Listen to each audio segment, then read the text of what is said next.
गर्भवती रंगीन बाघिन, विशाल शेर, दुष्ट सांप, दो भाई जानवर बचाओ।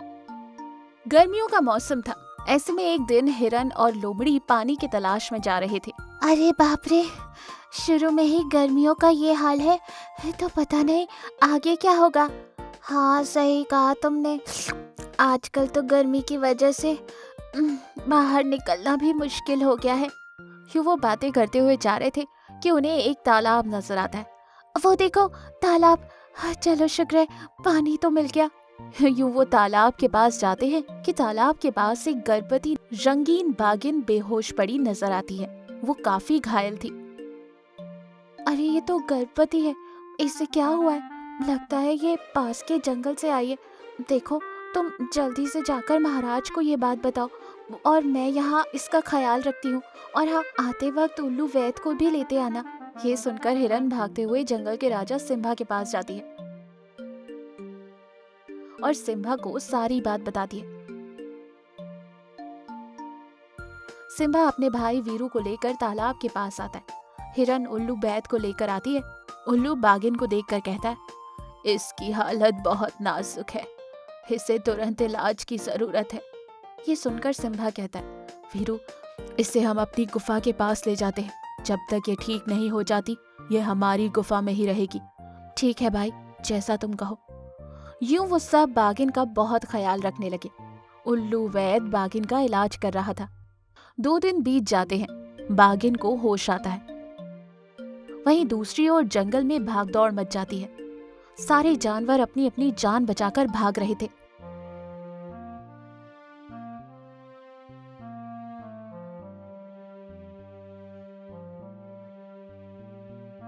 भागो भागो, जंगल में एक बड़ा सा सांप आया है जो सबको डस रहा है। सब अपनी अपनी जान बचाकर भागो। जंगल में एक दुष्ट सांप आया था जो बड़ी ही तेजी से जंगल में आतंक मचाते हुए आगे बढ़ रहा था। बेचारे जानवरों को भागने का भी मौका नहीं मिल रहा था। जब ये बात सिम्बा और वीरू को पता चलती है तो सिम्बा गुस्से से दहाड़ मारते हुए उस सांप का अंत करने जाता है, लेकिन बाघिन उसे रोक देती है और कहती है, महाराज, मैं जानती हूँ कि वो सांप मेरे लिए यहाँ आया है। उस दुष्ट सांप ने मेरे पूरे परिवार को मार डाला। उसके पास कई सारी दुष्ट शक्तियाँ हैं। उसे मारना इतना आसान नहीं है। वो मुझे मारकर अपनी शक्तियाँ बढ़ाना चाहता है। मेरी वजह से आप लोग मुसीबत में पड़ गए। ये बात मुझे गवारा नहीं, मैं यहाँ से चली जाऊंगी। पर वो तुम्हें क्यों मारना चाहता है?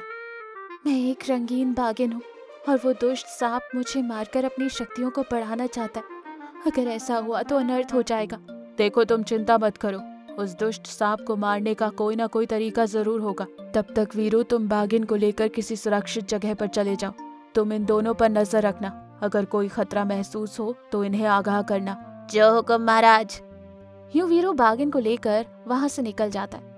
वो काफी दूर चले गए थे, लेकिन तभी रास को सांप नजर आता है जो बाघिन और वीरू की ओर ही आ रहा था। वीरू, वो सांप तुम लोगों की ओर ही आ रहा है, जल्दी से अपना रास्ता बदल लो। बाघिन, मैं उस सांप को रोकता हूँ, तुम जल्दी से यहाँ से निकलो। पर वीरू। परवर कुछ नहीं, तुम जल्दी जाओ यहाँ से, निकलो। वीरू की बात सुनकर बाघिन वहां से अपना रास्ता बदल देती है और इधर सांप वीरू को देख लेता है और उसे रोकते हुए कहता है, अरे ओ शेर, बता कि रंगीन बाघिन कहाँ है, नहीं तो तू भी बाकी जानवरों की तरह अपनी जान गंवा बैठेगा। ये सुनकर वीरू को बहुत गुस्सा आता है। वह जोर से दहाड़ मारते हुए कहता है, अरे ओ कायर, गर्भवती पर क्या अपनी ताकत का प्रदर्शन कर रहा है? अगर हिम्मत है तो मुझसे लड़कर बता। ये सुनकर सांप जोर जोर से हंसता है और अपनी शैतानी शक्तियों से वीरू पर हमला करके उसे गुलाम बना लेता है। महाराज, कहिए क्या हुक्म है मेरे लिए? जाओ, जाकर ढूंढो कि वो बाघिन कहाँ है और उसे मेरे पास ले आओ। जो हुक्म मेरे आका। ये सब वहीं दूर पर झाड़ियों में छुपी बाघिन देख लेती है और फूट फूट कर रोने लगती है। वीरू की ये हालत मेरी वजह से हुई, अब मैं क्या करूं? देखो बाघिन, अभी यहाँ रहना खतरे से खाली नहीं है, हमें जल्द से जल्द यहाँ से निकलना होगा। आज तुम मेरी चिंता छोड़ो और जल्दी जाकर सिम्बा को ये बात बता दो। मैं अपना ख्याल रखूंगी। अब तुम जाओ, जाओ यहाँ से। बाज सिम्बा के पास जा ही रहा था कि रास्ते में सिम्बा उसे नजर आता है। बाज सिम्बा को सारी बात बताता है। इधर बागिन एक प्यारे से बच्चे को जन्म देती है। वीरू की नजर बागिन पर पड़ती है। वो बागिन और उसके बच्चों पर हमला करने ही वाला था कि सिम्बा वहाँ आता है। वीरू रुक जा, ये तू क्या कर रहा है? होश में आ। मेरे आका ने मुझे इस बागिन को मारने के लिए कहा है, मैं इसे मार डालूंगा। ये कहकर वीरू बागिन की ओर बढ़ता है, लेकिन सिम्बा वीरू को रोकने की बहुत कोशिश करता है, पर वीरू की ताकत के सामने वो कमजोर पड़ जाता है। इसी दौरान वहाँ सांप आता है। वो बागिन को देखकर खुश हो जाता है। इधर सिम्बा भी काफी घायल हो चुका था, वो भी कुछ नहीं कर पा रहा था।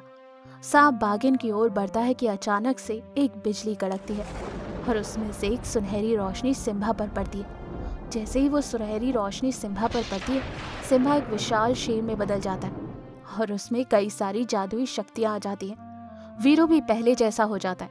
ये देख सांप डर जाता है और भागने की कोशिश करता है, पर सिम्बा और वीरू उसे रोक लेते हैं और उन तीनों के बीच जमकर लड़ाई होती है। सांप सिम्बा की शक्तियों के सामने रुक नहीं पाता और मर जाता है। जैसे ही सांप मरता है, सिम्बा फिर से अपने रूप में आ जाता है। इस कहानी से हमें ये सीख मिलती है कि जो दूसरों की मदद करते हैं, उनकी मदद खुद भगवान करते हैं। जादुई पेड़, शेर और बाज, उड़ने वाले काले ड्रैगन का। एक बार की बात है, एक घना जंगल था।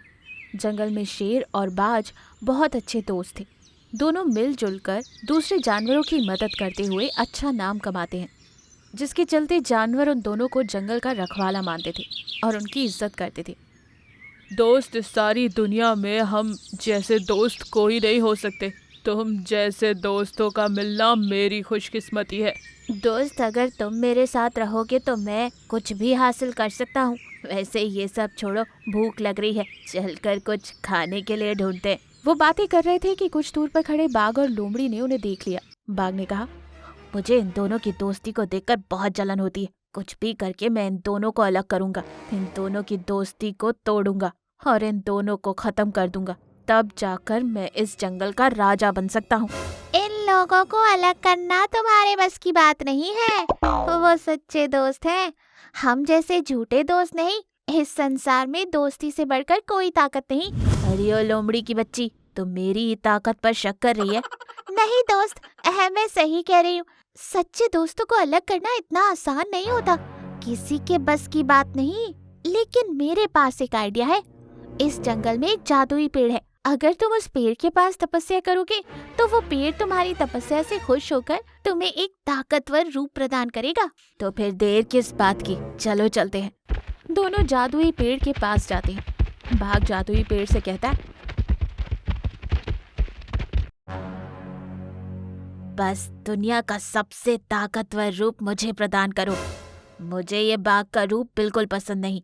मेरी इच्छा पूरी करो जादुई पेड़। मैं तुम्हारी इच्छा पूरी करूंगा, लेकिन मैं जो तुम्हें वरदान दे रहा हूँ उससे तुम किसी को भी तंग नहीं करोगे, किसी को कोई नुकसान नहीं पहुंचाओगे। मैं वादा करता हूँ किसी को भी नुकसान नहीं पहुंचाऊंगा। मुझे वो वरदान दो। कहकर बाघ तपस्या करता है। जादुई पेड़ बाघ को उड़ने वाला काला ड्रैगन बना देता है। बाघ खुश होकर लोमड़ी को देखकर वहां से निकल जाता है। काले ड्रैगन को देखकर सारे जानवर डर के मारे इधर उधर भागने लगते। तब ड्रैगन लोमड़ी से कहता है, मुझे देखकर तो सारे जानवर डर के मारे भाग रहे। अब इस जंगल में मुझसे ताकतवर कोई नहीं है। लोमड़ी, अब तुम्हें मेरे साथ रहने की कोई जरूरत नहीं। तुरंत यहाँ से चली जाओ। अब मुझे तुम्हारी जरूरत बिल्कुल नहीं और उन दोनों दोस्तों को अब मैं खत्म करूंगा। यही मेरे जीवन का लक्ष्य है। मैंने तुम्हारी मदद की और तुम मुझे ही भगा रहे हो। तुम जैसे की मदद करना मेरी सबसे बड़ी गलती है। ये कहकर लोमड़ी डरते हुए वहां से चली जाती है। उस दिन से ड्रैगन जंगल के जानवरों का शिकार कर उन्हें मारने लगता है।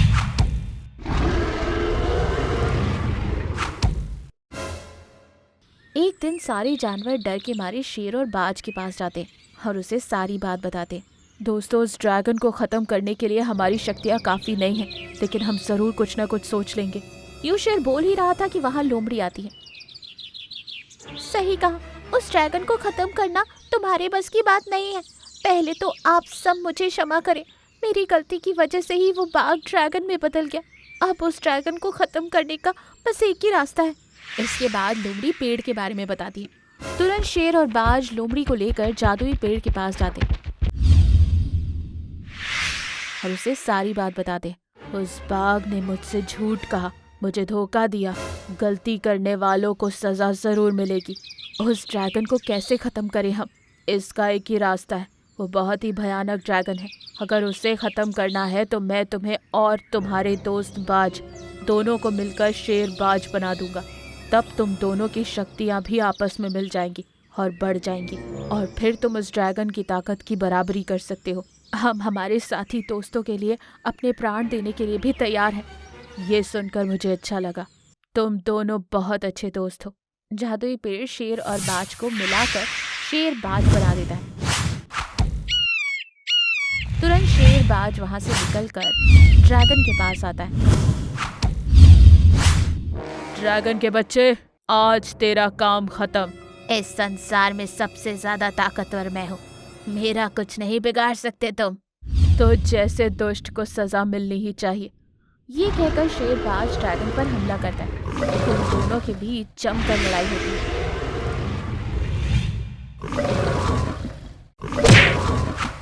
आखिरकार ड्रैगन मर जाता है और शेर बाज जादुई पेड़ के पास जाता है। जादुई पेड़ उन दोनों को पहले जैसा कर देता है। हम आपका यह एहसान कभी नहीं भूलेंगे और खुशी खुशी अपना जीवन गुजारते। इस कहानी से हमें ये सीख मिलती है कि सच्चे दोस्तों को अलग करना या फिर दिए हुए वादे से मुकरना बुरी बात है।